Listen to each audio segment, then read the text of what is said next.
안녕하세요. 미국과 국제사회 바로 알기 방송의 마이클 심입니다. 미국 정부 내에 남아있는 이 좌파 세력, 딥스테이트 세력을 숙청을 하고 있는 트럼프 대통령은 대통령 행정명령을 내려서 바이든을 포함해서 바이든 좌파 정권의 요직을 지냈던 인물들의 시큐리티 클리어런스를 즉시 파기해버렸습니다. 자, 이 시큐리티 클리어런스라는 게 뭐냐면은 그 미국 정부 내에 국가 기밀이라든가 고급 정보 등을 취급하고 또 열람하고 그러한 정보를 받아볼 수 있는 허가입니다.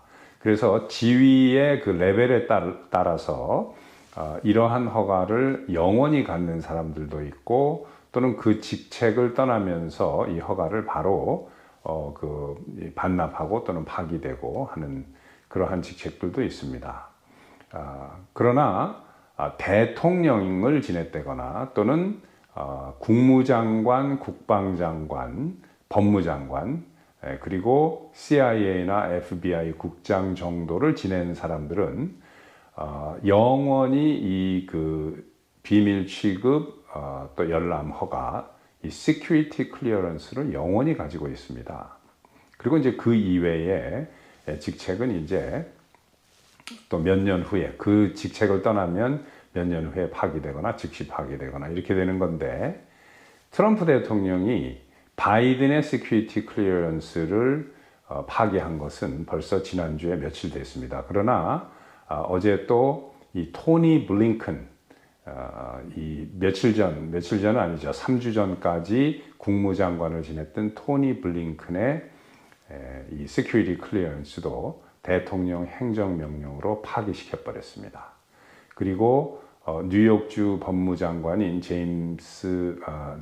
제임스죠. 라스트 네임이 레티샤 제임스 뉴욕주 법무장관, 그리고 맨하탄 검찰청장인 알빈 브래그 이 검찰청장 전부 다 이 시큐리티 클리어런스를 즉시 파기했습니다. 그러면서 나쁜 사람들이다. 이 사람들은 미국 정부의 이러한 그 고급 정보나 국가 기밀을 알 필요도 없고 알 자격이 없다. 그러니까 이 민주당 쓰레기들이 이제 난리가 났죠. 왜 그러냐면은 이러한 정보들을 볼 수 있는 액세스가 있어야지만 트럼프 대통령의 법무부가 또는 국무부가 또는 국방부가 어떤 계획을 세우고 있고 어떠한 그 계획이나 프로젝트를 진행할지를 알게 되는 겁니다. 그런데 이 정보의 그 인포메이션에 그 액세스할 수 있는 모든 권한을 다 끊어버렸으니까 이제 답답하고 모든 게 오리무중이고 이제 알 수가 없는 거죠. 트럼프 대통령이 움직이고 앞으로 그 취할 행동을 알 수가 없는 거예요. 이 좌파 쓰레기들이. 자, 이렇게 막강하게 나가는 트럼프 대통령에게 뭐 감히 맞서지도 못하고 불만이 보통이 아닙니다.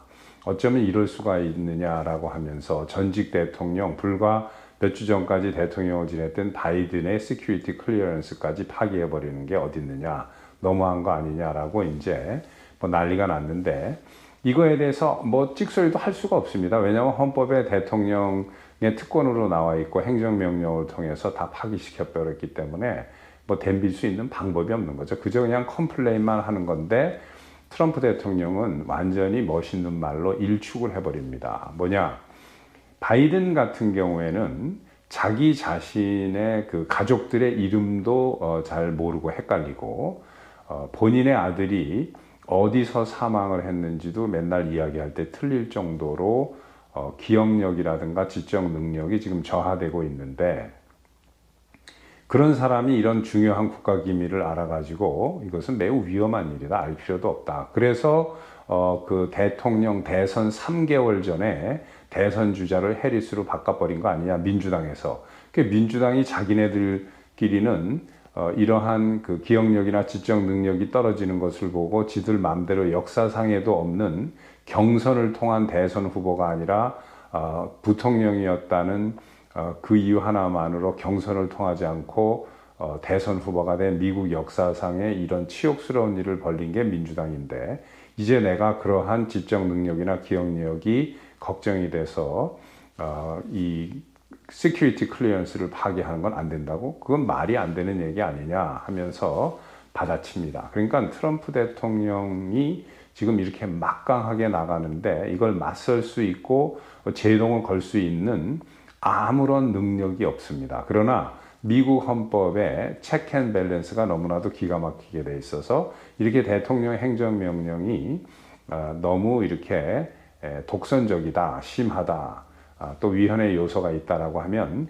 연방 판사 한 명이라도 일개 판사가 대통령의 행정명령을 중단시킬 수 있습니다. 근데 이것은 영원한 게 아니에요. 임시적인 거지. 자, 그래서 지금 뉴욕주 레티샤 제임스 법무장관하고 18개 주의 민주당주의 법무장관 겸 검찰총장들이 모여가지고 temporary injunction을 신청을 했습니다. injunction이라는 게 뭐냐면은 사법부에서 발행하는 것으로서 행정부의 어떤 명령이나 어떤 일이 진행될 때 그것을 임시로 중단시킬 수 있는 그 법원의 명령입니다. 그러니까 그 어떤 일을 하라라고 대통령이 했다든가 또는 하지 마라라고 한 것에 대해서 그 명령을 중지시킬 수 있는 겁니다. 그러나 이것은 말씀드린 대로 어디까지나 그 임시적인 거지 한시적인 것이 영원한 게 아니에요. 그래서 이게 지금 내일부터 워싱턴 DC의 연방법원에서 심리를 하게 됩니다. 그런데 여기 워싱턴 DC는 이제 좌파 일색의 판사들이 앉아서 재판을 하는 곳인데 여기서 좌파들끼리 또 망치를 땅땅 때리면서 트럼프 대통령의 이 연방 공무원 철밥통 딥스테이트 제거 작업에 제동을 걸지 모릅니다.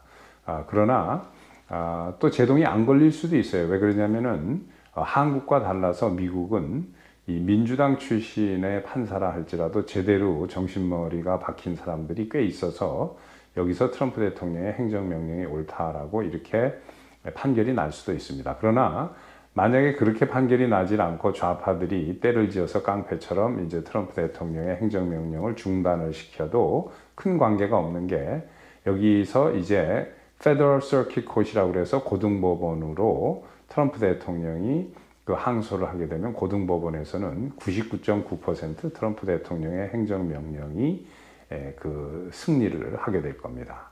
그러나 그 99.9%의 퍼센티지를 어떻게 이겨내고 이 좌파들이 0.1%의 가능성으로 이겼다 해도 관계없습니다.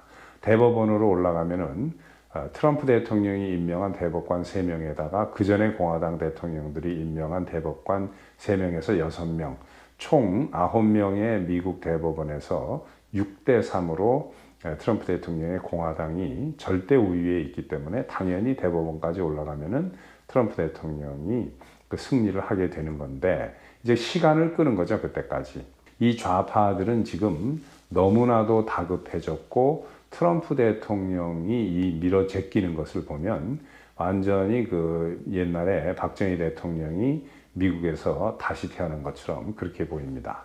지금 트럼프 대통령이 실시하고 있는 이 모든 조치 그리고 대통령 헌법이 인정하고 있는 대통령의 특별명령으로 밀어 제끼는 것을 보면 너무너무나도 시원하고 너무나도 이제 올바로 가는 모습이 보이니까 기분이 좋습니다.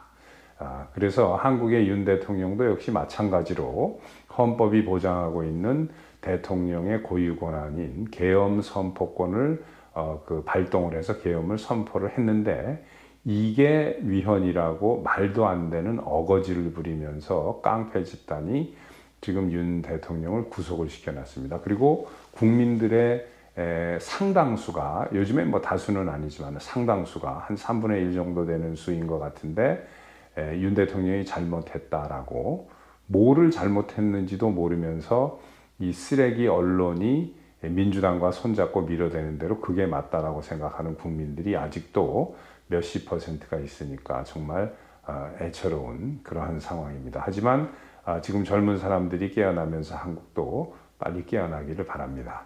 자, 여러분 안녕히 계십시오. 또 뵙겠습니다.